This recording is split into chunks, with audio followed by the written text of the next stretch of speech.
Hi, and welcome to the Stefan Livera podcast.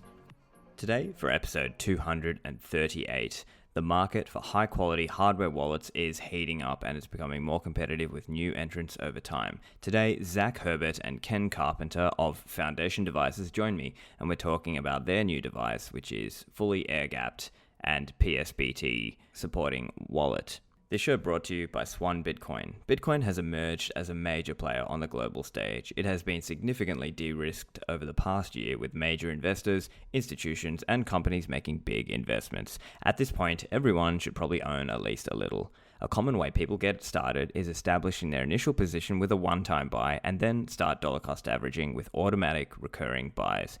Swan Bitcoin was built to do just this. With Swan, you can create a recurring purchase plan, like $100 a week or $20 a day, and you can make one-time buys.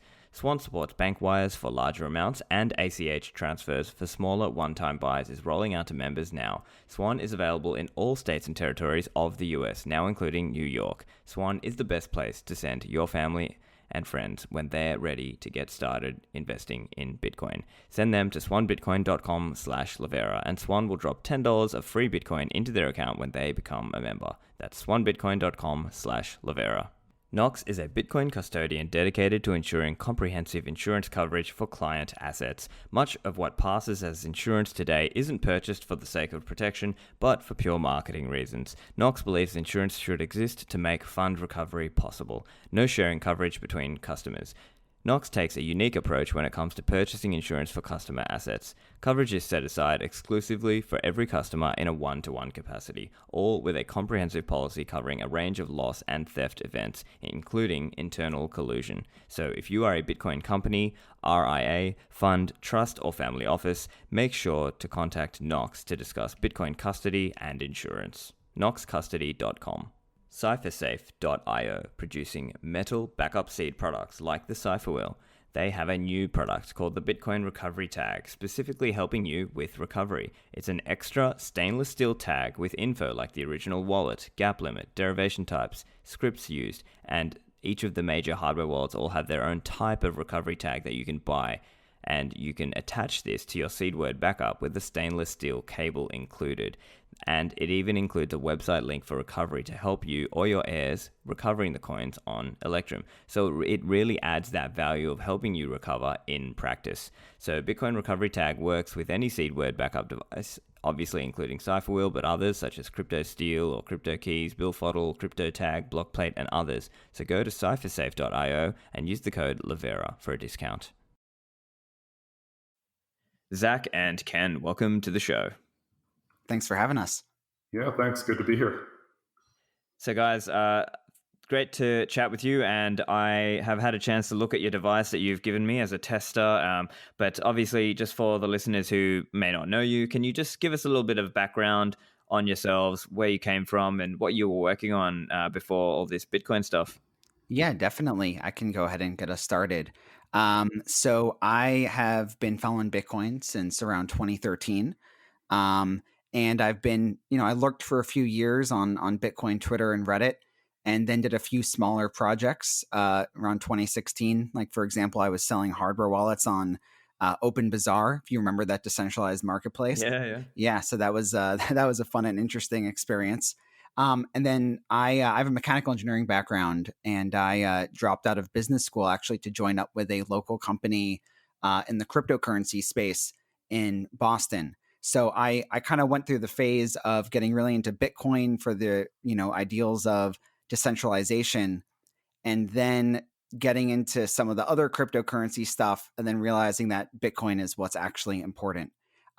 So I and Ken also worked for a company called Nebulous in Boston that was making a couple different products, and one of them was Obelisk. And we were making Bitcoin mining, cryptocurrency mining ASICs for Siacoin and for Decred.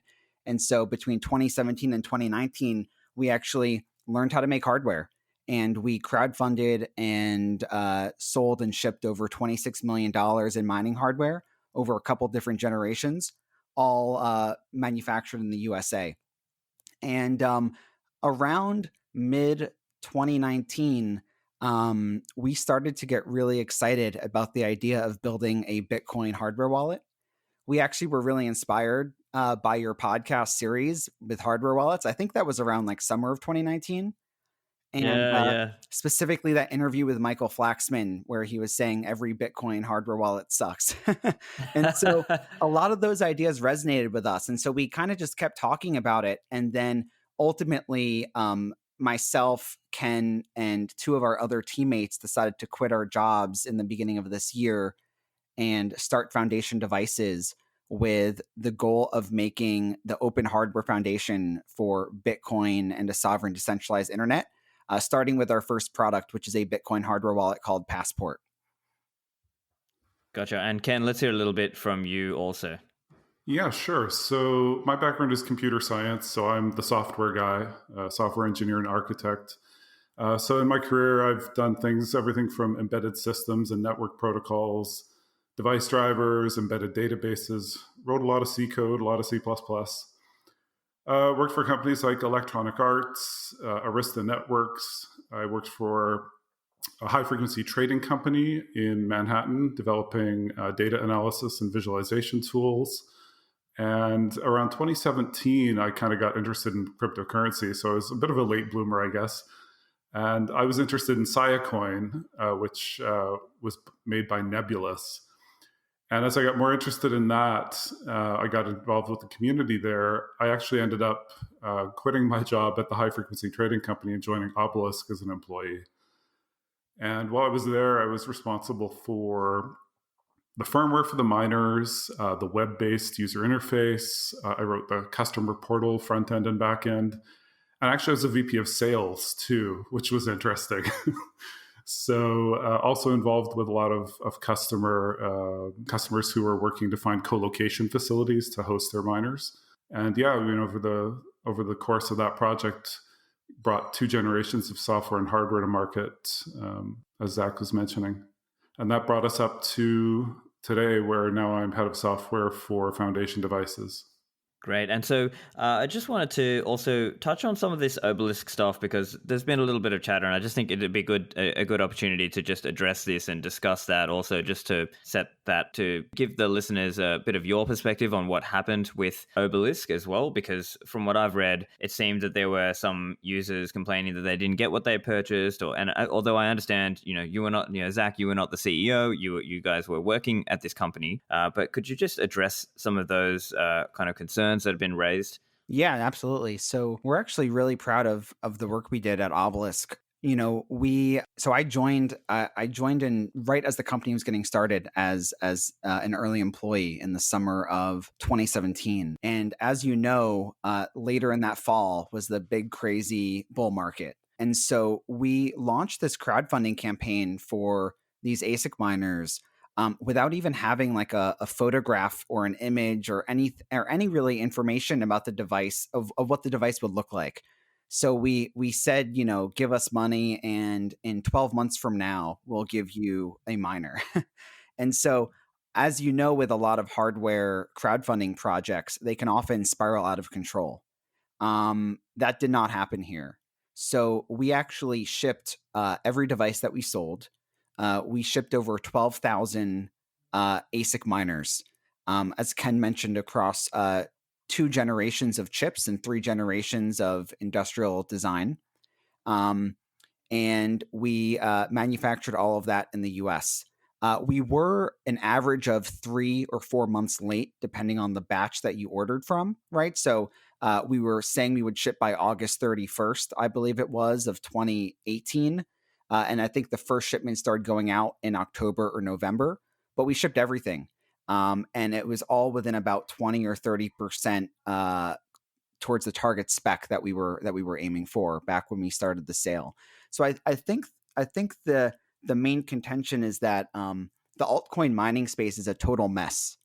And that's one of the reasons why we didn't want to be in that space anymore, because it feels a lot like gambling. You can deliver exactly what you promise or really close to what you promise. But what actually matters is the price of these underlying, cryptocurrencies, and then also the other mining manufacturers. And so, Bitmain and InnoSilicon ended up flooding the market, especially on the Decred mining side. and none of the miners, when they received their devices in 2018 on the Decred side, made any money. So we did some cool stuff. For example, we knew that when we shipped these devices, they probably weren't going to be profitable for the Decred miners, and so we offered to do like buybacks so that you could at least recoup some of your money, and you can choose to reinvest that elsewhere. So we were trying to be very, very friendly from a customer service perspective. We were extremely transparent throughout. So ultimately, we're really proud of what we did, and having shipped over 12,000 devices with only very minor delays. Gotcha. Yeah. Okay. And so perhaps you want to also tell us a little bit more about the starting of Foundation, and so how did that come about? Yeah, so we just felt this unshakable itch to be founders and to be working on Bitcoin. So I'll let Ken comment for himself personally, but for me personally, when I got into Bitcoin, I was very interested in it from the decentralization and efficiency perspective. So I was all about, let's get rid of these intermediaries, let's get rid of these trusted third parties like banks and even, governments, and let's just allow people to transact directly peer to peer online. Over time, though, I started to go really down the rabbit hole from podcasts like this one and Tales from the Crypt, from books like the Bitcoin Standard, and I just got so enamored with the Austrian economics perspective, right, and about Bitcoin being the perfect money. And so between that and then being really frustrated with the existing hardware wallets out there, and then also knowing that we as a team had the potential to just design better hardware than what exists on the market today, we just felt like we had to do it. And so we founded the company in mid-March, and we officially started the company in April of this year. We raised a little bit of money from some small funds and angel investors, and we worked from April until now, and we're at the point now where we're going to be manufacturing in early or mid January. Yeah, I would just add to that. Our experience previous to that at Obelisk was that we were working like founders, but we were not being compensated or dealt with as founders. And so we felt like, okay, well, we can do all of this stuff on our own and actually be the founders and be the ones making the decisions, and then be responsible for those decisions. So that for me was a big part too, just having the autonomy and the fact that we, those of us who moved on to Foundation, all had really aligned goals along the lines of what Zach was talking about as far as Bitcoin and design and better hardware. Great. And so perhaps you could just tell us a little bit about the team. As I understand, there's 4 main co-founders, and you're slowly building the team up over time.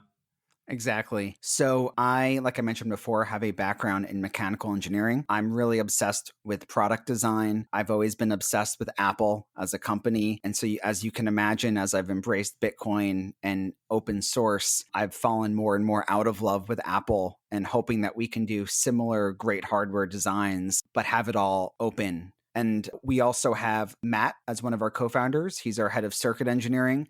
He was at Intel for a few years. He has a bachelor's and master's in electrical and circuit engineering, and he's a little bit of a circuit prodigy. And then we also have Jacob, who's our head of supply chain, who was at Formlabs previously. And then we have Ken, of course, as well here, who's our head of software and has an extensive background, as he mentioned, in every layer of the stack, from firmware up to actually doing mobile apps.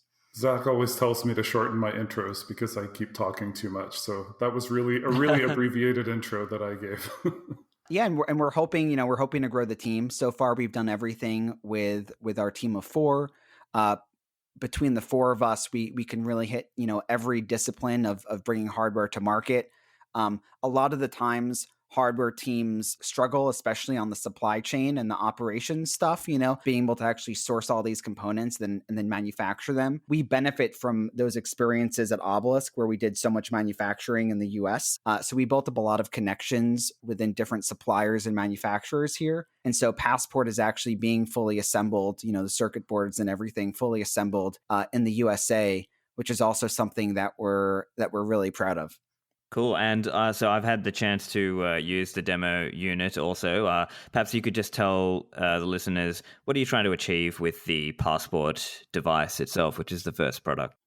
Yeah, so Passport is our effort to make hardware wallets as easy and secure as possible while also giving you a device that you can feel proud of using, that feels elegant and up to the task and maybe even worthy of your Bitcoin. So, we've used all the hardware wallets, of course, over the years and have been personally frustrated by whether it's difficulty using the devices, for example, difficulty doing things as simple as entering a pin number, to also being concerned from a security perspective about not having an air gap.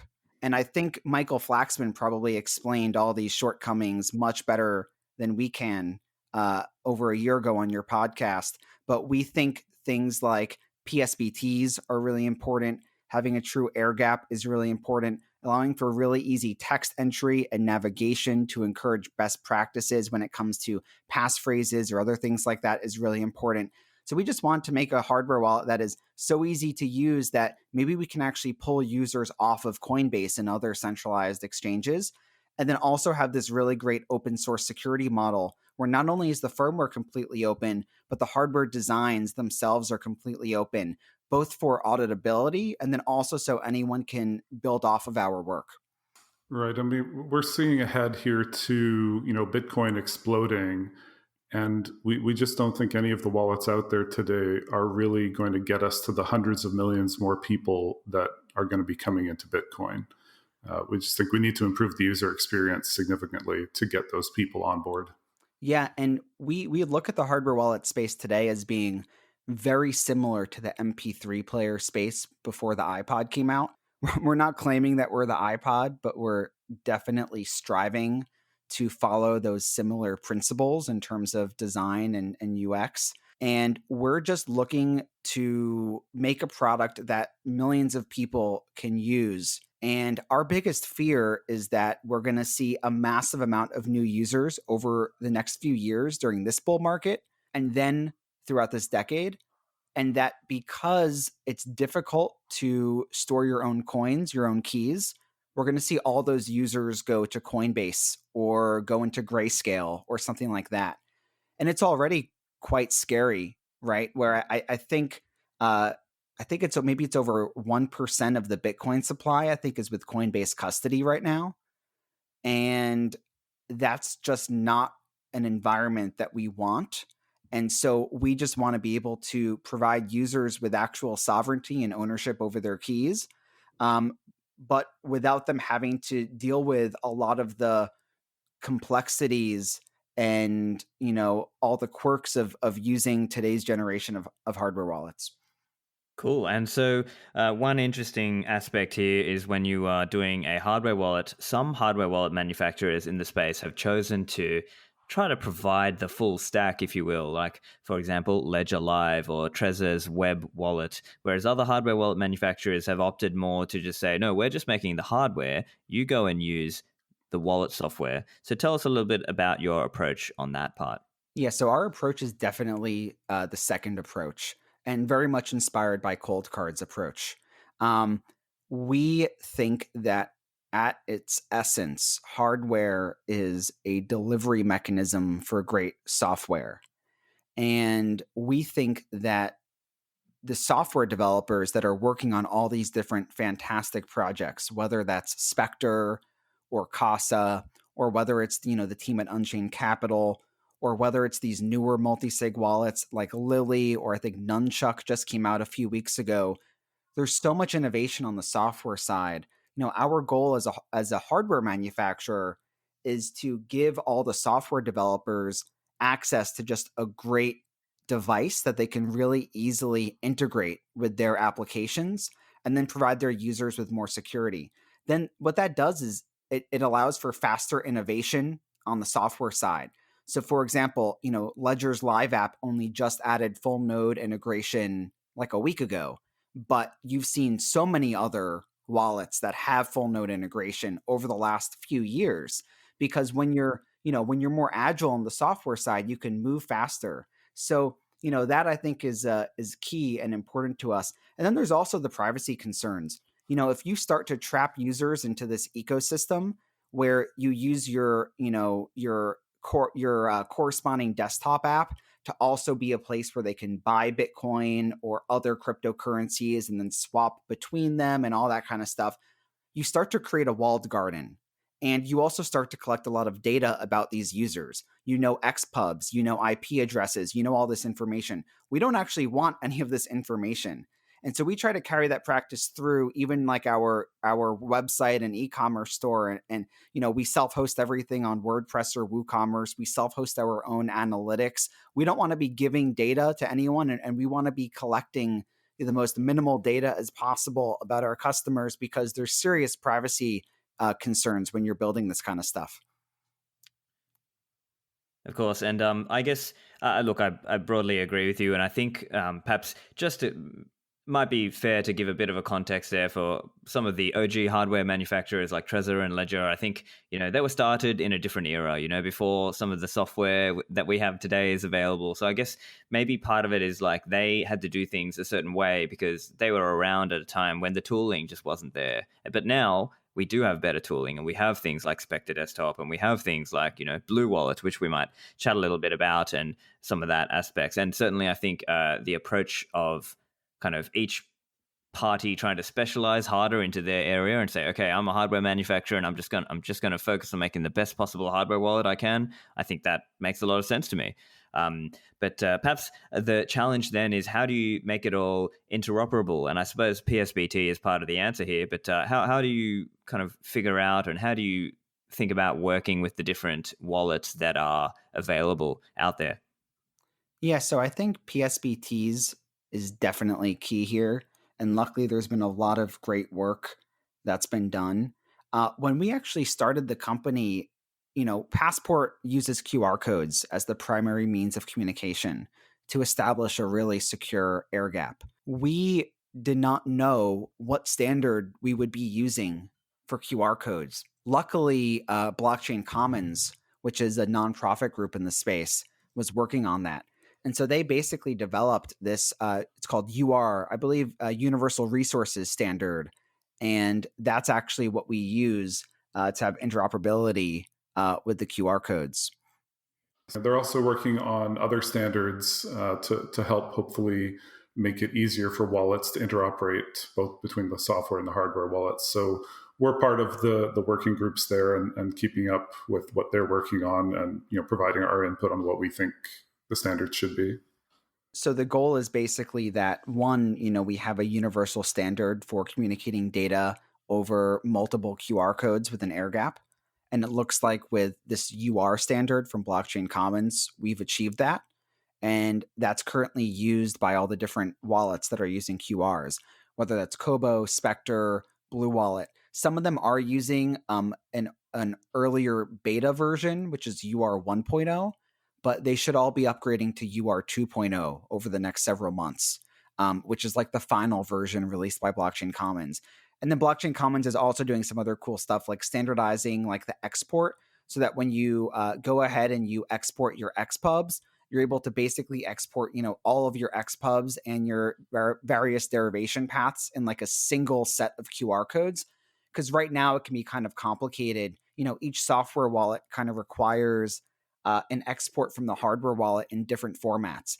So with Passport, we actually have a cool menu to make it really easy to pair up Passport with all the different popular software wallets. But we're doing a lot of manual work on the back end to figure out, okay, what format do they need this data in? So hopefully over the next several months, we'll be able to converge on a format for that as well. And then it gets really easy because you get to pretty instantly pair your hardware wallet with your software wallet. And then you get to pass data over multiple QR codes with the same protocol. And then you can have like an explosion in, air gapped single sig and multi sig hardware wallet transactions communicating with software wallets on desktop and on mobile. Yeah, it's certainly a great vision, and I suppose just now is probably a good time to just talk through at least my experience of trialing the unit out. So I, got a test unit as I mentioned earlier. I, put in the batteries, spun it up, and then at the start there was the kind of like the verification of genuine. What's the word I'm looking for? Like the verify on the website that this is a legitimate device, and then I spun up a small seed just with $5 in it, as you guys had, and basically imported that into Blue Wallet using the QR codes. And so when you do that, because the entire device is air gapped, right? So everything is QR or SD card basically. And so I did it with a QR code, and yeah, for me, from my perspective, I thought it was an interesting experience. Certainly, very different to the typical kind of plug in a USB or do the SD card aspect of it. And yeah, Blue Wallet picked it up very quickly. I think for me, it was just about kind of making sure you had the right lighting so the cameras could kind of talk to each other in a way. But once you kind of get through that, then the scanning worked pretty simply as well. So I thought that was pretty cool. Can you tell us a little bit about your thoughts there around kind of how it's going to work with multi-sig? Yeah. So it works very similar for multi-sig to single sig. I think the biggest difference with multi-sig is that one, you typically have more data. And so that means more QR codes. Luckily, as you probably saw from Blue Wallet or Passport, they can pass QR codes back and forth pretty quickly. So, you could pass, I believe for the tests you were doing, it's typically for single sig, like 2 to 4 QR codes. And for multi-sig, it could be a bunch more. But even holding up your phone to your hardware wallet for 5 to 10 seconds is going to be much faster than passing a micro SD back and forth or plugging into USB. And so we think the QR codes make it multi-sig really great. And then the other big thing about multi-sig is just, of course, being able to import that quorum of your different public keys and derivation paths so that you can actually verify addresses on device. And that's also something great that QR codes work for. It's really easy to pass that information to the device in an air-gapped way using just a few QR codes that are encoded with this UR 2.0 protocol. Yeah, and we'd like to work with the wallets to figure out, what the right format is there and just make it super simple to import that quorum information.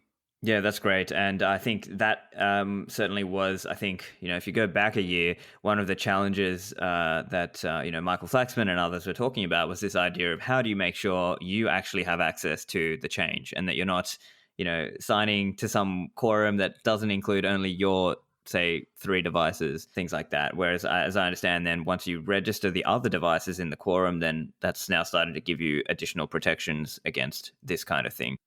Exactly. And one thing that we haven't looked at closely yet because we've been pretty heads down, but I did listen to your podcast with Stepan from a couple weeks ago, and I believe Spectre Wallet is experimenting with the idea of when you display or you pass like an address, you're also passing the corresponding derivation path for that address, and that makes it extremely easy to verify that on the hardware wallet that the address belongs to your device. Otherwise, what you end up having to do is you have to kind of like brute force or pre-derive a lot of different potential addresses on the hardware wallet in order to compare. But if you have the derivation path, you can just immediately go and check if the addresses match. So I think that maybe hopefully throughout 2021, we'll see some standards kind of form on that side to make it just brain dead simple to instantly verify that a single sig or multi-sig address belongs to the hardware wallet. And I do think that the various multi-sig services, I hope all of them add this in 2021. Not all of them have the ability to, export the multi-sig quorum information to a hardware wallet. I know Spectre does. I believe Unchained Capital does now. I think they started that with Trezor. I think it's also supported with Cold Card. I don't believe that Casa does at this time. I don't think that Blue Wallet does either right now. So I think we'll see a lot of progress on that in 2021. And hopefully by the end of next year, we'll just have really, really easy standards to just, verify an address on the hardware wallet and get people used to that as part of the flow. Cause I think that's something that people aren't really used to right now. Oftentimes you just quickly create a receiving address and then just, send to that address. I think being able to quickly scan a QR code of that address from your own hardware wallet and get the thumbs up that that address belongs to you is going to be a killer feature. Back to the show in a moment after a message for the sponsors of the show.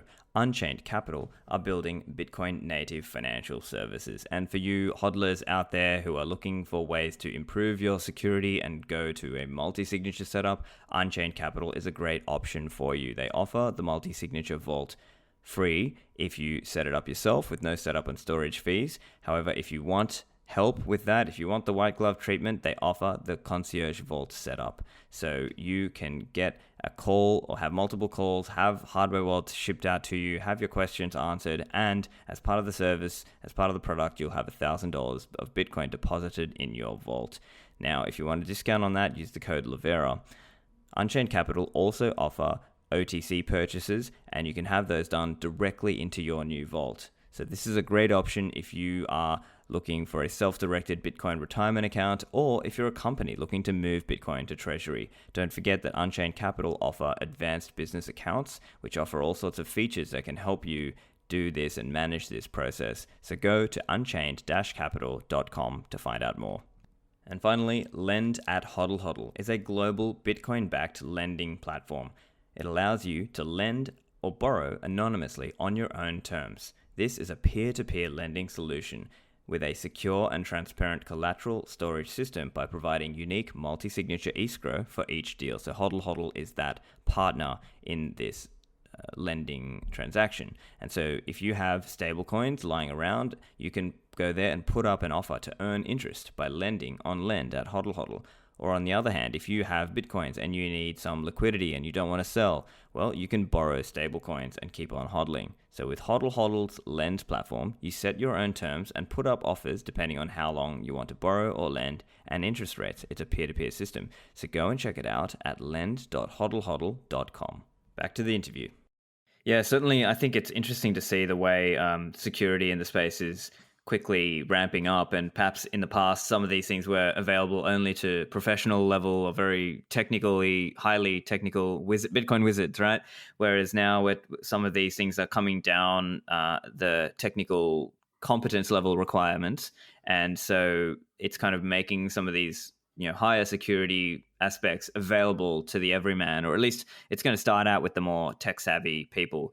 Now, I think some of the points that maybe some of the listeners might be thinking at this point is probably good to address. It's common that in the space, people want something to be battle tested before they trust it with any serious amount of funds. And so I guess, how are you thinking about that with, well, it's the first edition of a hardware wallet. Listeners might be unclear that, it's the first edition. Who knows if the first edition will really work? Maybe there'll be hardware security hacks on it and things like that. How are you planning to sort of get through that? Yeah, I think that's definitely very valid. And I think there's a couple different things there. One is that, users should definitely slowly, I think, adopt Passport, right? We're definitely not recommending that you go buy a Passport and then you throw all of your sats onto it in a single sig setup, right? So I think multi-sig helps a lot there. There's definitely a need for another air-gapped multi-sig friendly hardware wallet. In Michael Flaxman's latest guide, I'm pretty sure that in his 2 of 3 multi-sig setup for the third key, he wasn't happy with any of the hardware wallets. And so he recommended, creating a seed offline and storing that offline on paper or in metal. And so we hope that we can be that third option. And so that way, if there is a bug or if there is a vulnerability, it won't impact you, right? It won't cause loss of funds. There's a couple other things as well that we're doing.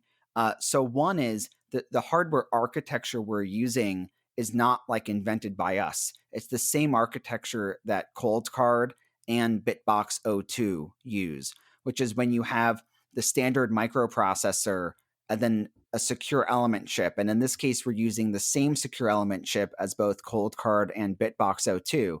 And so from that perspective, it's not like we've invented some new architecture. The open source component also really helps because all of the hardware and all of the firmware is completely open. I think if we were closed source, then that would be a really, really hard sell. And then I'm not sure if Ken wants to add anything more about the firmware, but we are having the wallet.fail guys do our security audit. Yeah, that was what I was going to mention. Is that we're going to basically make sure that the code is fully audited before we ship it to any customers. We take it pretty seriously, though. We know it's the first time, but like we want to store our Bitcoin on this thing too. So we're going to make sure that we don't lose our money, and we'll make sure that you don't lose your money.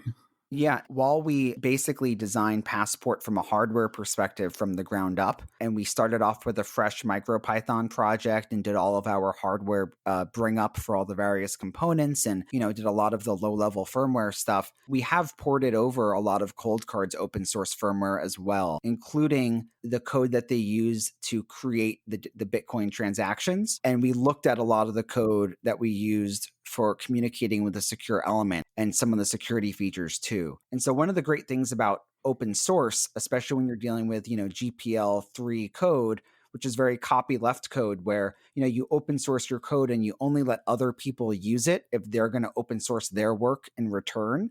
So one of the benefits of that is we have not started completely from scratch, even though we've made a lot of changes. And that's why it's going to be really important to have experts look at what we've done and test it out. We have not just gone in, started completely from scratch, and just messed around and put together some, V1 of firmware that's completely untested.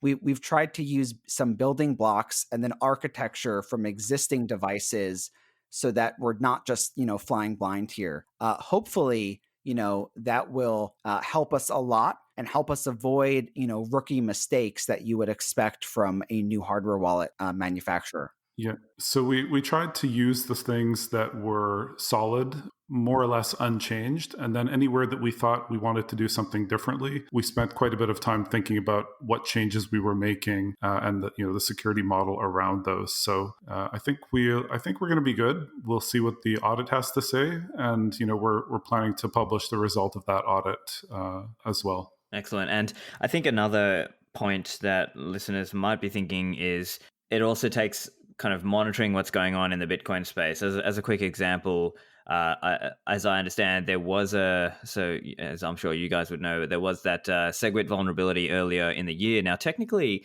this had actually been disclosed. I believe it was Instagib's Greg Sanders who had disclosed it maybe a couple of years ago on the Bitcoin mailing list. And actually what happened earlier this year was Salim Rashid had gone and done an exploit based on that. And so then that triggered off a round of Trezor updating their firmware and so on. So I guess the question I'm sort of getting to is, it essentially takes a lot of kind of following the space and knowing what's going on, and probably some level of familiarity with Bitcoin Core and Bitcoin Core code. So how are you looking at that and trying to stay on top of there?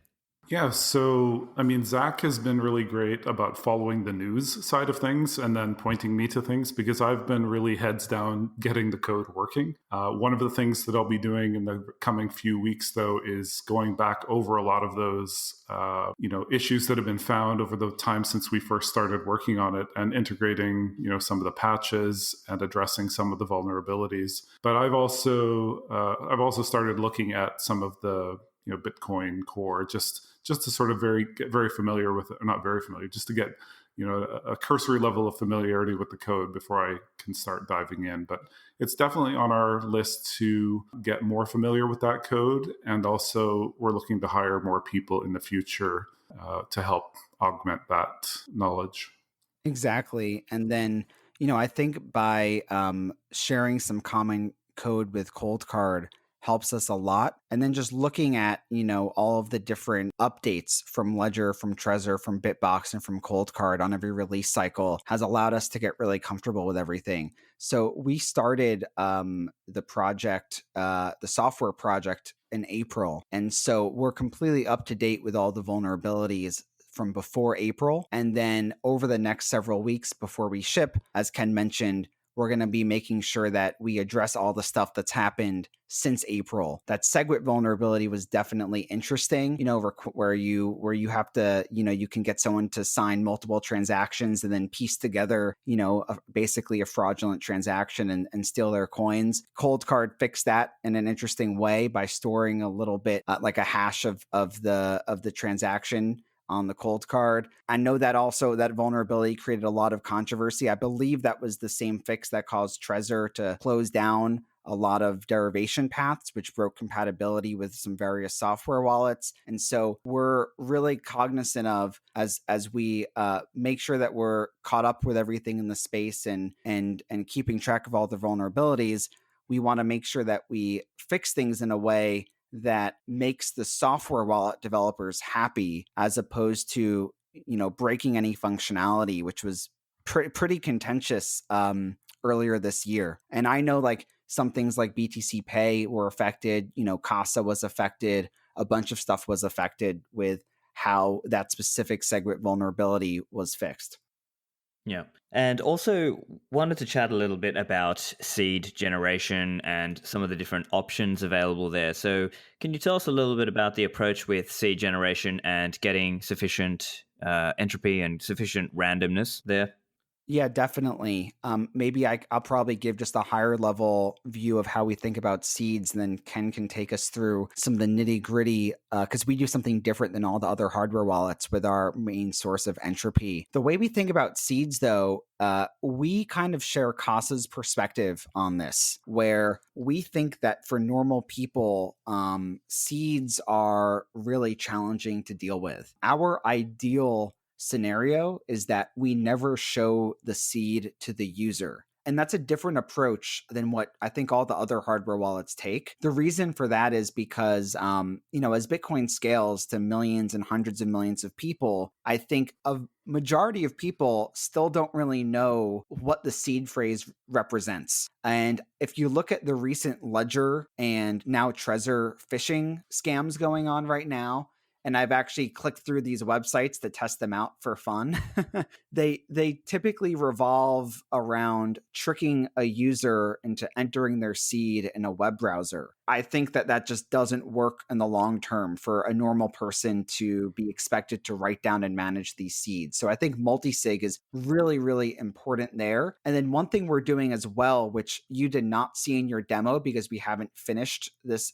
feature yet, but it's the same way that Coldcard provides an option to do microSD backups. We actually include 2 industrial grade microSD cards with every Passport purchase. And one of them is for users to, if they want, back up their device to the microSD card. And that's encrypted, and they can write down a few BIP39 words, off the word list in order to serve as the password to that SD card. But then they never actually see the seed. They never have to write down the seed. In order to get the seed out, you have to have both the microSD card and the password. And I think that's a much better solution for the average user than writing the seed down. In terms of entropy, we have a few different sources of entropy in the device. We do have the embedded true random number generator in the secure element. We have the random number generator in the microprocessor. We also have an ambient light sensor, but we have something really, really cool called an avalanche noise source.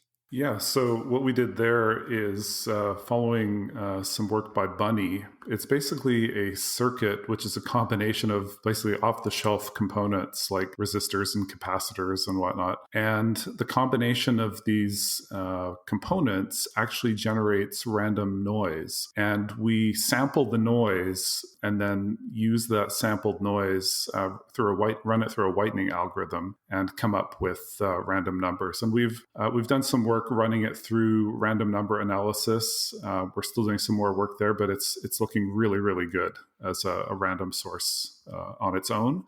And then what we're going to do is basically probably combine that with the RNG on the MCU and the SE and maybe the ambient light sensor, just to get a bunch of different sources and combine them together. And one of our key philosophies as a company is to minimize or eliminate what we refer to and Bunny, who's a like famous hardware hacker who's doing the Be Trusted and Precursor projects right now, what he refers to as black box silicon, meaning that in all these different electronic devices on the market, you have a ton of chips that are basically executing black box firmware. So the chip itself is a black box because we can't, for example, go to ST Microelectronics, who makes our microprocessor. We can't go to them and say, hey, can you like give us your chip design so that we can audit it, right? That's a complete black box. And likewise, we can't go to Microchip, who makes the secure element, and say, hey, can you give us the design of the block on your chip that has the true random number generator? And so what's crazy in the electronics world is that pretty much every like key or advanced component has an embedded chip running unknown firmware. That's also true of most LCD screens and capacitive touch panels. And so if you have a touch screen, for example, in a hardware wallet, it probably has two chips that are running unknown firmware. And so the great thing about using this avalanche noise source is that we're able to create entropy without trusting any black box silicon. And one of our design goals over the next, probably few generations of Passport devices is to further and further reduce the use of black box silicon to the point where every single chip in the device is open, or we know exactly, what kind of code is running on that. And so that's something that we're just striving for from a philosophical perspective. Admirable goal, I think, in terms of that. I also wanted to ask about the firmware and how firmware updates would be done. How would they be verified and put into the new device? Can you talk us through that process? Sure. So what we're doing is we're only allowing firmware that's signed by Foundation, first of all, with a caveat that I'll mention later. So we're doing a scheme where we have two signatures that are required for each firmware update, though. So let's say we have 5 keys that are available. Any 2 of those could sign a firmware update. And those would be held in different locations. And so it gives a bit of friction to creating a firmware update for us, which is something we want. So for example, I couldn't go rogue and publish a firmware update on my own. It would take at least 2 of us to go rogue. And so the idea there is to provide that friction. And then on the bootloader is the one that is in control of deciding when firmware can be installed or not. It will validate the signatures on the firmware. And we have the blue and the green light on the device. And it will only turn the light green or blue, when the firmware has been validated and confirmed that it was signed by Foundation devices. So that's the first thing. We are looking at adding the ability for a customer to add their own signing key and keeping that key in the secure element. And that would be a way for really advanced users to build their own code and load that onto the device. So if we were to look at how that works, the user's going to get their key onto the device and load their firmware through the SD card. And the bootloader will pause on every boot if there's non-Foundation firmware on there, just so that no user would be fooled in thinking that, hey, I'm running legitimate Foundation firmware here. There's always going to be an indication that it was firmware that was loaded by a third party. We're also looking at a hardcore unit, which would come completely unprogrammed. It would be probably a different SKU with a little bit different looking hardware, like maybe different colors to the device and to the printed circuit board. But that would come without a bootloader on it even. And so you could basically hook up your own JTAG programming device and flash your own bootloader, flash your own firmware, and then decide to lock it down at any time if you wanted to do so. So maybe there'll be like 10 or 20 people in the world that want that, but we want to be able to support those people if they want to do that kind of level of validation and verification on their own. Yeah, and one thing that's important to note is that, even if you're using a hardware wallet that lets you build your own firmware from source and install it onto the device, there's already a bootloader on the device that cannot be changed. It's code that's loaded in at the factory, and once it's there, it's permanently there on the device, and it cannot be updated with the firmware update. And so our design philosophy with the bootloader is to make it as minimal as possible so that it barely does anything except very basic functionality, like figuring out what firmware updates to allow. And then, as Ken mentioned, there's definitely some tiny percent of users that just want to load up their own bootloader. And so it's not too complicated for us to give that to users, because it just means, basically diverting a device at the factory that we would have programmed and sealed.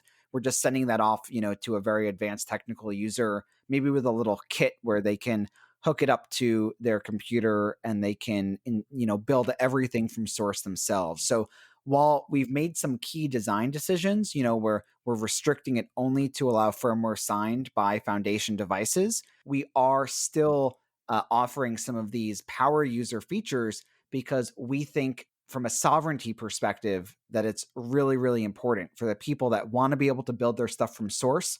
They should be able to build that stuff from source.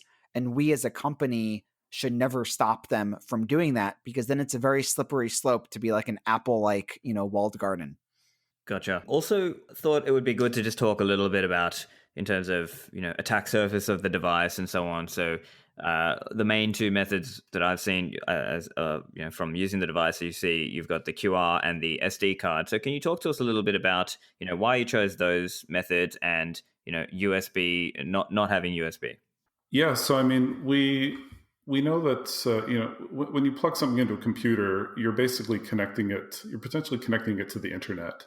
So if there is any kind of malware installed on that computer, it would have access potentially to data over the USB. And we just wanted to close down that completely as a potential attack vector. And we think, like, if you've got an air-gapped unit, an air-gapped wallet, but it also has a USB drive or USB connector, there's just the ability for you to get lazy. You don't want to do it the air gap way today, so you plug it in and then you get owned. So with Passport, that's just not even an option. So what we want to do as a company is provide people with options that basically do the right thing and encourage them to do the right thing whenever possible, like the secure thing. And so this is a way we think that achieves that, where the only way you can interact with the device is through microSD card and through QR codes. So we're just cutting off entire vectors for attack and mistakes. And ideally, when we first set out to do this, we, being kind of silly, and we didn't want to even put a microSD card slot on the device at all, because, a microSD card is almost like a mini computer. You could theoretically have a compromised microSD card that has some tiny little chip or circuit on it, or something that monitors or modifies the data that's being passed. But the unfortunate truth is that as of right now, one, we're using MicroPython. And so our firmware updates are just by nature going to be too large for QR codes to be, we would love to be able to do a firmware update via QR codes.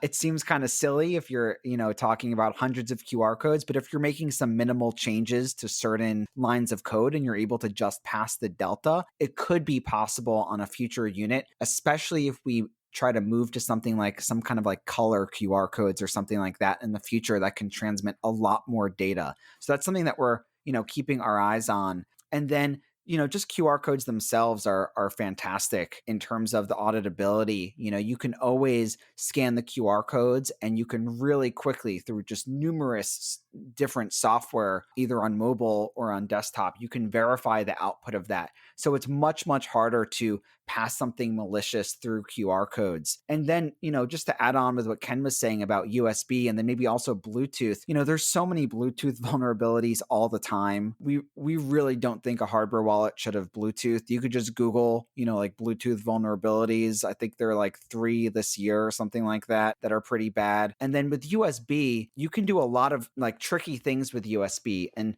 very even basic, like kind of dumb attacks that you wouldn't even expect. So, like Ledger had a vulnerability, for example, where you could modify the normal MCU on the Ledger, which is like the non-security chip on the device, and it could act as like a keyboard. And so your first instinct might be like, okay, like that's a weird attack, what's the big deal there? But if you combine those avenues of attacks with the types of phishing scams that we're seeing today, if you all of a sudden have the ability to open a web browser and take the user to a website. Maybe, that website is actually malicious and is asking, for your seed, and it tricks some large number of users. And so we really don't think that USB or Bluetooth belong in a hardware wallet. We also kind of think that SD cards don't either, but I don't think we're at a place where it's possible to remove that. And as Ken was mentioning, our goal is to always encourage the best user behavior and not give users any reason to trade off security for convenience, which is what technology like USB and Bluetooth does. Gotcha. Turning now to the hardware wallet ecosystem and the security ecosystem. As you've mentioned, you are aiming to be an open software, open source, open hardware kind of approach, or where possible. So, how are you thinking about the contribution into the ecosystem? Is there going to be kind of like code contributions, or do you have any other considerations in mind there? Yeah, absolutely. So, one thing is we've already made all of our hardware designs open source under CERN's open hardware license. CERN being the research organization, the one that makes like the Large Hadron Collider and other projects. So, that's a really great license. It's specifically designed for hardware. We're using the strong variant of their license, which is very similar to GPL. It's a viral copyleft hardware license. So anyone is welcome to use our hardware designs as long as they open source their work as well and preserve the copyright attribution. So what's great about that is that if you want to come and you want to use some of our hardware designs, if you want to, for example, look at our implementation of the Avalanche noise source, which we actually implemented from Bunny's OHL open source designs from Be Trusted, anyone is welcome to do that and use that in their projects. And then likewise, we've also open sourced the first alpha version of our firmware, as GPL v3, which is also another, viral copyleft open source license for software. So anyone is welcome to use that work. We have contributed to the Blockchain Commons UR standard. Ken ported over the UR libraries to Python and MicroPython. And so we've published that code as completely open source. Ken, is that under BSD, I think? Yeah, I think so. The 1.0 version I haven't published yet, but that'll be up this week. The 2.0 version is up, though. Yeah. So we've already done that. We've started to contribute a little bit financially to some of these open projects as well. So we're a very small monthly contributor to Blockchain Commons. And then if there's things we can do to make contributions back to other projects or even other hardware wallets like Coldcard, we're totally open and interested in doing so. However, each hardware wallet is designed differently. And so sometimes it can be really hard to just take code from one and move it to the other, especially when you have different hardware in the device, different components. Sometimes instead of just like doing a quick pull request, it looks more like porting work from project to project. But we're totally open to that as well. And then we've also used other work, and we've been really careful to give attribution to the different open source libraries. So if you go into our repo on GitHub for Passport firmware, and you can just get there from foundationdevices.com/passport-firmware. It'll forward you over to GitHub. You'll see that we use we give credit to Coldcard. We also use Trezor's crypto and mod cryptocurrency libraries, so they have proper credit and attribution in there. We use two different QR code libraries, and we have a pull request pending with one of them. We mentioned the Blockchain Commons stuff, so we're trying to be really careful and really good about giving attribution to all the different open source work that we've built upon. Gotcha. And this is one of those spaces where there's always wars going on between different producers and makers of things. So I don't really want to get into the drama of that, but hopefully at least there can be some level of multi-sig kumbaya going on, and people will just be like, hey, we're all going to do well out of this with a lot of people coming in. And if we all play nicely together, then maybe that is a reasonable future that we can hope for. One other area to discuss is pricing of the device. So on the website, it's listed. So the pre-order is listed as $299 USD. So can you tell us a little bit about why this price point, and for what kinds of people do you think it makes sense? Like, obviously, a straight new hodler who only has $30 is not worth it for them, right? But who's the kind of person who it makes sense for?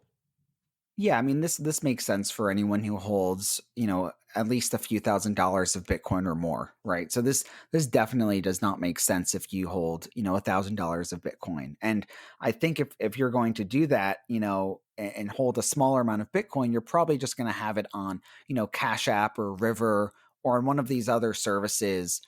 Or using something like Blue Wallet on your phone. So we think that from a price point perspective, it's not like we decided to start at this price point and then just that's it. We kind of worked at it from a first principles perspective. It's more expensive to make a really high quality hardware design that uses a larger screen that's more trustable. The screen actually is auditable. It has no embedded processor running a known firmware, no black box silicon. So the screen is more expensive. We have a really high quality keypad experience that's more expensive. We use high quality plastics. We also have the main structure of the device is casted in zinc alloy and plated in real copper. We have a processor that I think is the fastest processor by a good margin in any hardware wallet. It's running at 480 megahertz at its fastest. And compared to Trezor's Model T, which is 120, or Cold Card, which is 80 megahertz, it's significantly faster. That's both to run the camera and then also to just have, faster processing of larger PSBT transactions. And then we're also assembling the device in the USA, and we're physically on the floor at our manufacturer. And so when you add all that stuff up, it does make for a more expensive product. Any hardware wallet with a QR code that is, open source, that is, running parts from reputable companies like STM or Microchip or OmniVision for the camera, Sharp for the screen, it's going to be more expensive than your USB wallet with a small screen. And I think that's okay, because especially if Bitcoin, finds itself in a really positive bull market scenario, I think paying a little bit more money for a much better user experience and a really great air gap, I think is a no-brainer purchase. Excellent. Well, I think that's probably about all we've got time for this one. It's probably a good spot to wrap up here. So, Zach and Ken, where can we find you online? Yes, so we're at foundationdevices.com. We currently are accepting pre-orders for Passport. The official estimated ship date is March 31st, but we will be manufacturing in mid-January. And so hoping to ship out the devices as soon as possible in later January or early February. And we do a lot of blogging, and we talk more about open hardware on our blog and on our site. We have a weekly newsletter as well. So definitely hop on the site, check us out, give us a follow on Twitter, and let us know, if you have any feedback. You can always email us at hello@foundationdevices.com. Fantastic. Well, thank you very much, Zach and Ken, for joining me on the show today. Thanks. Yeah, thanks for having us. I hope you found that interesting. I'm certainly finding it really great to see a lot of new multi-signature supporting options in the space, especially with QR, air gap, and so on. I was chatting with Zach and Ken afterwards, and they were interested to create a discount code for my listeners. So if you're interested to pre-order, go and use the code Livera, and you'll get a discount there when you pre-order your Passport device. I get nothing out of this. This is just a discount for you. So if you're interested, go and check them out there. Get the show notes at stefanlivera.com/238 for this one. Thanks, and I will see you in the Citadels.